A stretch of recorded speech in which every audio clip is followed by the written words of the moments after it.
as bad as how his detractors want him to be or describe him to be. The point is, Mr. President, we can go back and forth about history, but the wheels of justice is moving, whether here in the country or in the ICC. Having said that, I know three things. One, you are presumed innocent until you're proven guilty. And all human rights activists will say, yung tunay ha, hindi yung nagkukunwari na human rights activist. Ang sasabihin po, yung humanitarian treatment. Meron po kasing nagsasabing human rights activist pero siya, bakit siya? Hindi niya binigyan ng due process at pinatay niya. I can't help but remember people like Rene Sagisag who stood tall here in the Senate na kahit anong baho nung kaso o nung issue, pagtingin niya dapat may magtanggol, pagtatanggol niya. Di ba? Kasi sabi niya, they deserve a lawyer.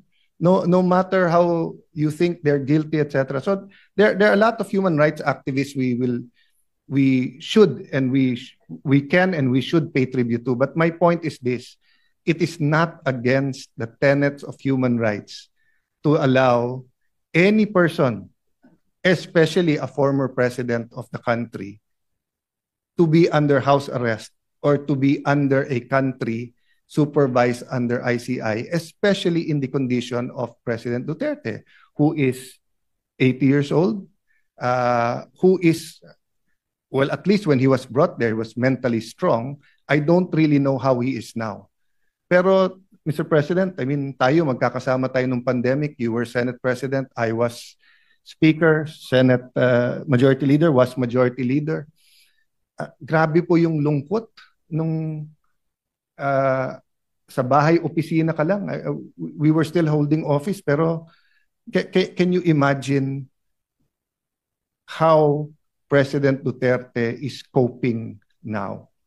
So I'll oversimplify the resolution, and I know members of the Senate, especially the minority, will also speak. No?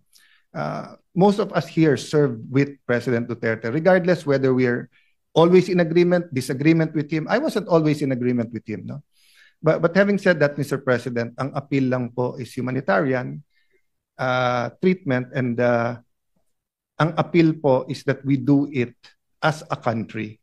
So first step ang Senate, but I'll use this podium to appeal to Malacanang, might disagree very much with the Dutertes now, with all his children or most of his children, with some of his grandchildren, with people who